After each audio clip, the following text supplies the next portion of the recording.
নমস্কাৰ knowledge club চেনেললৈ স্বাগতম জনাইছোঁ। আজি আমি নতুন ৰাষ্ট্ৰীয় শিক্ষানীতিৰ বিভিন্ন তথ্যসমূহ আমাৰ প্ৰশ্ন উত্তৰৰ জৰিয়তে জানিবলৈ চেষ্টা কৰিম। পৰিৱৰ্তন এক চিৰ প্ৰবাহমান প্ৰক্ৰিয়া।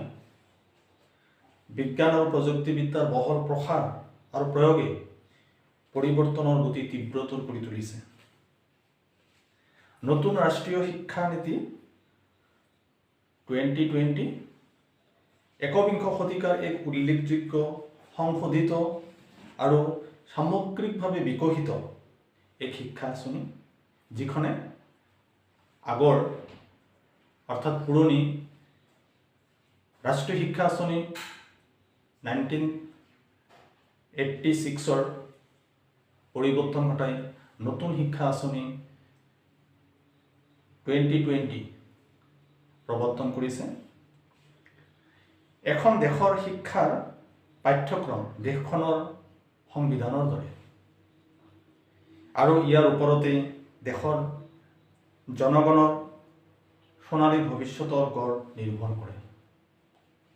তাহক আমি আমাৰ নতুন ৰাষ্ট্ৰীয় শিক্ষানীতিৰ বিভিন্ন অংশসমূহ আমাৰ প্ৰশ্ন উত্তৰৰ সহায়ত সহজে জানিবলৈ চেষ্টা কৰিম। নম্বৰ 1 প্ৰশ্ন,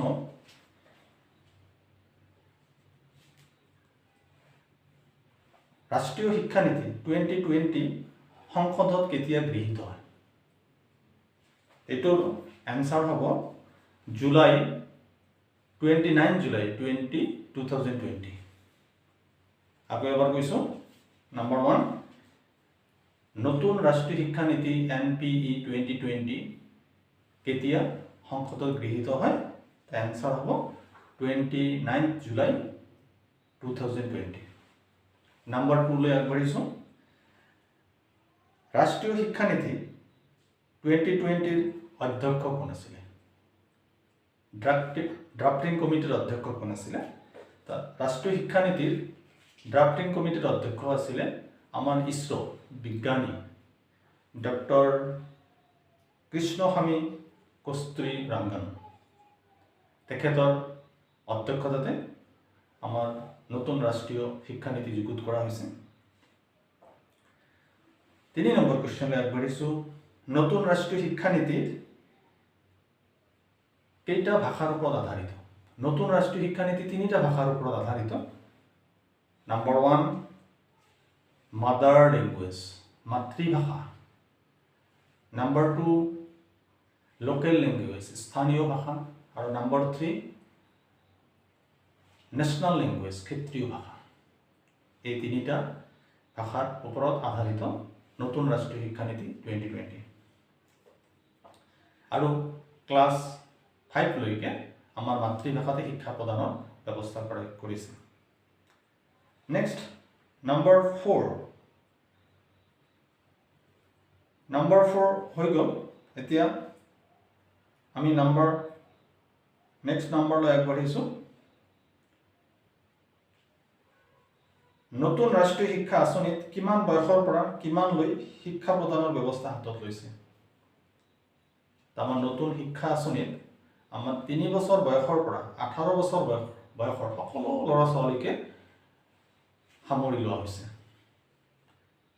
নেক্সট কুৱেশ্যনলৈ আগবাঢ়িছোঁ। 5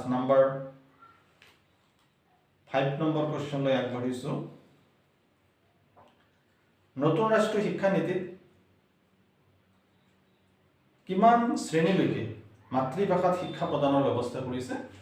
এইটো নতুন ৰাষ্ট্ৰীয় শিক্ষানীতি মতে ক্লাছ 5 লৈকে মাতৃভাষাত শিক্ষা প্ৰদানৰ ব্যৱস্থা গ্ৰহণ কৰিছে। নেক্সট 6 নম্বৰলৈ আগবাঢ়িছোঁ।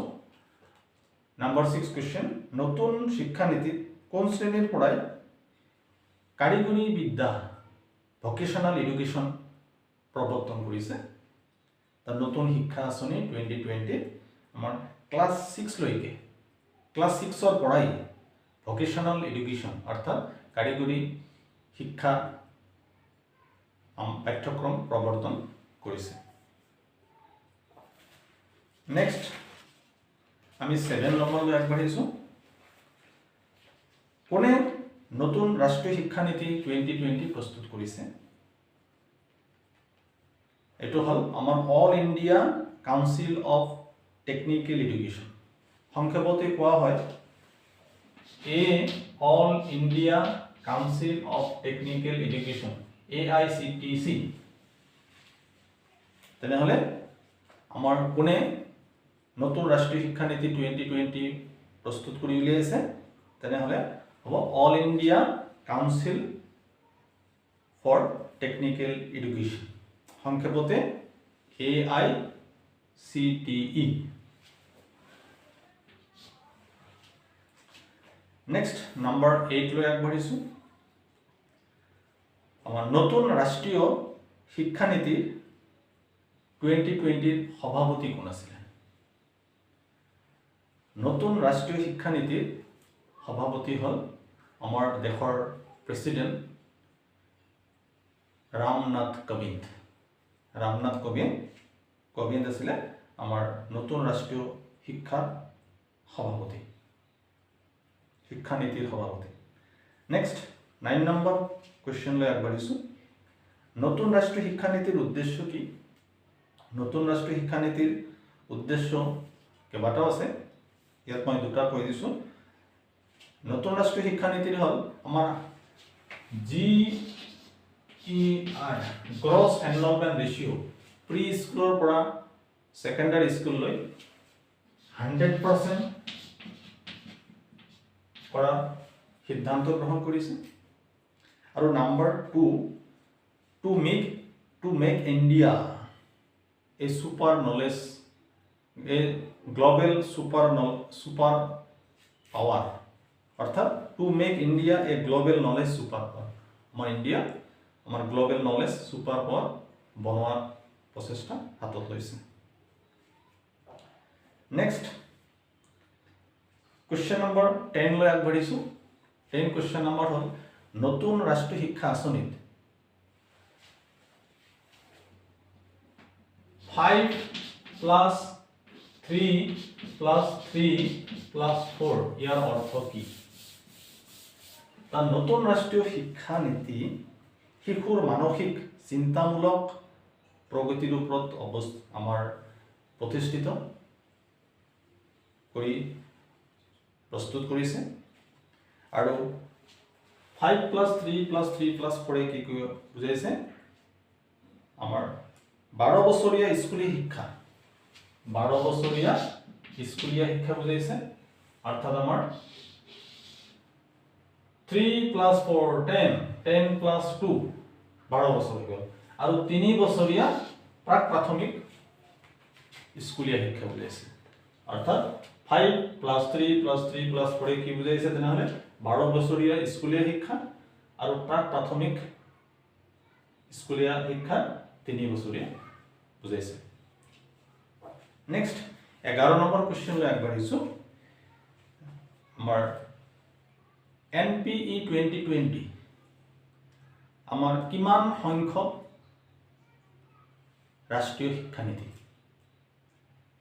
আমাৰ NPE 2020 আমাৰ স্বাধীন ভাৰতৰ তৃতীয়খন নতুন ৰাষ্ট্ৰীয় শিক্ষানীতি প্ৰথমখন গৃহীত হৈছিল 1968 ইন্দিৰা গান্ধীৰ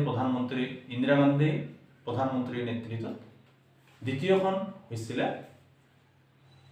দ্বিতীয় ৰাষ্ট্ৰীয় শিক্ষানীতি গৃহীত হৈছিল 1986 চনত প্ৰধানমন্ত্ৰী ৰাজীৱ গান্ধীৰ নেতৃত্বত আৰু নেক্সট একবিংশ শতিকাৰ আমাৰ তৃতীয়খন স্বাধীন ভাৰতৰ তৃতীয়খন ৰাষ্ট্ৰীয় শিক্ষানীতি নতুন ৰাষ্ট্ৰীয় শিক্ষানীতি 34 ইয়াৰ পিছত আমাৰ এখন নতুন ৰাষ্ট্ৰীয় শিক্ষানীতি 2020 আমাৰ নৰেন্দ্ৰ মোদীৰ দিনত আমাৰ প্ৰস্তুত কৰা হৈছে ই এক সংশোধিত অতি উল্লেখযোগ্য আমাৰ ৰাষ্ট্ৰীয় শিক্ষানীতি ইয়াৰ জৰিয়তে আমাৰ বিকশিত ভাৰত নিৰ্মাণ কৰাৰ প্ৰচেষ্টা হাতত লৈছে তেনেহ'লে আমাৰ NEP 2020 স্বাধীন ভাৰতৰ তৃতীয়খন নতুন ৰাষ্ট্ৰীয় শিক্ষা নীতি হয়। নেক্সট 12 নম্বৰলৈ আগবাঢ়িছোঁ। 12 নম্বৰ কুৱেশ্যনটো হৈছে যে নতুন ৰাষ্ট্ৰীয় শিক্ষানীতিত স্নাতক পাঠ্যক্ৰম কিমান বছৰীয়া? তা নতুন ৰাষ্ট্ৰীয় শিক্ষানীতি মতে স্নাতক পাঠ্যক্ৰম অৰ্থাৎ বেচেলৰ ডিগ্ৰী আমাৰ 4 বছৰীয়া, 4 years মাল্টি ডিসিপ্লিনাৰী বেচেলৰ বুলি কোৱা হয়। নেক্সট আমি 13 নম্বৰলৈ আগবাঢ়িছোঁ। ছাত্ৰ ছাত্ৰীক কিতাপৰ বেগহীন শিক্ষা দিয়াৰ ব্যৱস্থা কিমান দিন ছাত্ৰ ছাত্ৰীক স্কুলত বেগ কিতাপবিহীন শিক্ষা দিয়াৰ ব্যৱস্থা গ্ৰহণ কৰিছে নতুন ৰাষ্ট্ৰীয় শিক্ষা আঁচনিৰ মতে। আমাৰ নতুন ৰাষ্ট্ৰীয় শিক্ষা আঁচনিৰ মতে ছাত্ৰ ছাত্ৰীসকলক বেগ কিতাপহীন শিক্ষা দিয়াৰ ব্যৱস্থা গ্ৰহণ কৰিছে 10 দিন কিতাপবিহীন শিক্ষা দিয়াৰ ব্যৱস্থা কৰিছে। আৰু 10 days লোকেল ট্ৰেড এণ্ড ক্ৰেফ্টৰ জৰিয়তে আমাৰ 10 দিন কিতাপবিহীন বেগত শিক্ষা দিয়াৰ ব্যৱস্থা গ্ৰহণ কৰিছে। নেক্সট 14 নম্বৰ কুৱেশ্যনলৈ আগবাঢ়িছোঁ। ৰাষ্ট্ৰীয় শিক্ষানীতি 2020 মতে শিক্ষা বিভাগত GDPৰ কিমান শতাংশ খৰচ কৰাৰ প্ৰস্তাৱ ৰাখিছে? GDPৰ 6% নতুন ৰাষ্ট্ৰীয় শিক্ষা নীতি মতে আমাৰ ভাৰতৰ GDPৰ 6% আমাৰ শিক্ষা বিভাগত খৰচ কৰাৰ প্ৰস্তাৱ ৰাখিছে। 15 নম্বৰ কুৱেশ্যনলৈ আগবাঢ়িছোঁ। 15 নম্বৰ কুৱেশ্যনটো হৈছে একাডেমিক বেংক অফ ক্ৰেডিট কি? একাডেমিক বেংক অফ ক্ৰেডিট আমাৰ ফাইনেন্সিয়েল বেংক অফ ক্ৰেডিট বেংকত আমি গম পাইছোঁ, ঠিক তেনেদৰে ইয়াত হ'ল একাডেমিক বেংক অফ ক্ৰেডিট, শৈক্ষিক বেংক অফ ক্ৰেডিট বুলি ক'ব পাৰি। ইয়াত নিজাববীয়াকৈ শৈক্ষিক বেংক একাউণ্ট থাকিব, যাৰ জৰিয়তে আমাৰ বহুমূলীয়া পাঠ্যক্ৰমত প্ৰৱেশ আৰু প্ৰস্থানত সহায় হয়। ইয়াৰ উপৰিও ইয়াত ষ্টুডেণ্টছ প্ৰগ্ৰেছ ৰিপৰ্টসমূহ বা এডুকেশ্যনেল ডাটাসমূহ ইয়াত মজুত থাকিব। নেক্সট 16 নম্বৰলৈ আগবাঢ়িছোঁ। NETE কি? NETF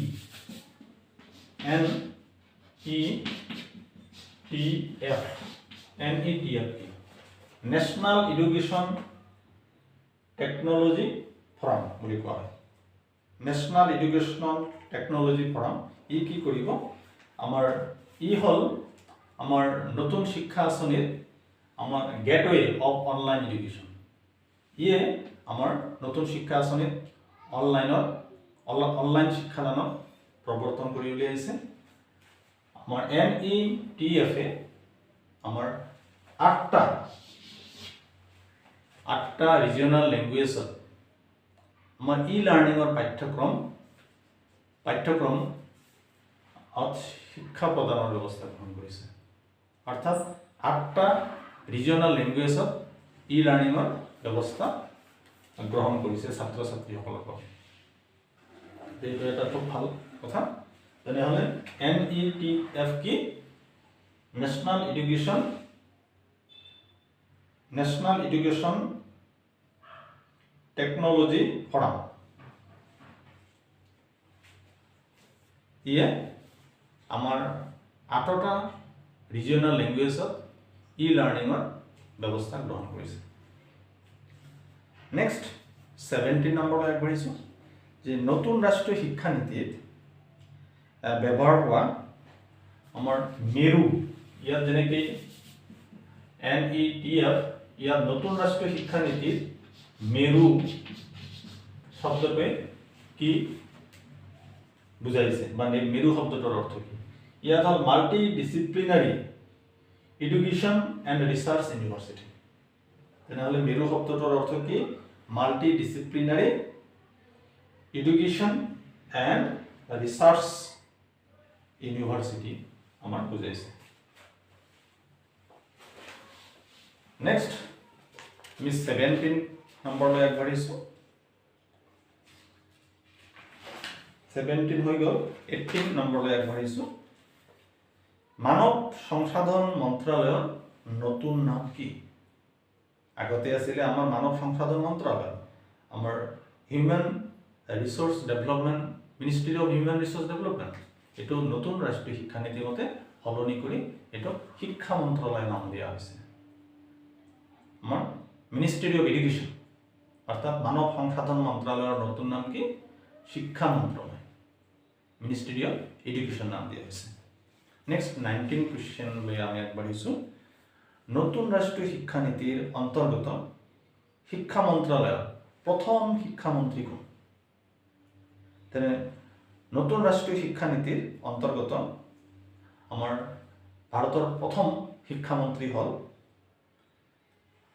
doctor Ramesh Pokhriyal নিশংক। বৰ্তমান আমাৰ ভাৰতৰ আমাৰ শিক্ষা মন্ত্ৰালয়ৰ শিক্ষামন্ত্ৰী ডাক্তৰ ৰমেশ পোখৰিয়াল নিশংক। নম্বৰ 20লৈ আগবাঢ়িছোঁ। নতুন ৰাষ্ট্ৰীয় শিক্ষানীতি মতে শিক্ষকৰ শৈক্ষিক অৰ্হতা কিমান হোৱা উচিত? আমাৰ ৰাষ্ট্ৰীয় শিক্ষানীতি মতে শিক্ষকৰ অৰ্হতা, শিক্ষকৰ শিক্ষাগত অৰ্হতা 4 years ইণ্টিগ্ৰেটেড BEd ডিগ্ৰীধাৰী হোৱাটো বাঞ্ছনীয়। থেংক ইউ ফৰ ৱাচিং। আজি ইমানতেই সমাপ্ত কৰিছোঁ। বেছিকৈ পঢ়ক, জানক, পঢ়ক। নতুন ৰাষ্ট্ৰীয় শিক্ষানীতিৰ জৰিয়তে ছাত্ৰ ছাত্ৰীৰ জীৱনৰ পথ সুগম কৰক। তাৰে কামনাৰে আকৌ নতুন ভিডিঅ'ৰ সৈতে লগ পোৱাৰ আশাৰে আজিলৈ সামৰিছোঁ। নমস্কাৰ।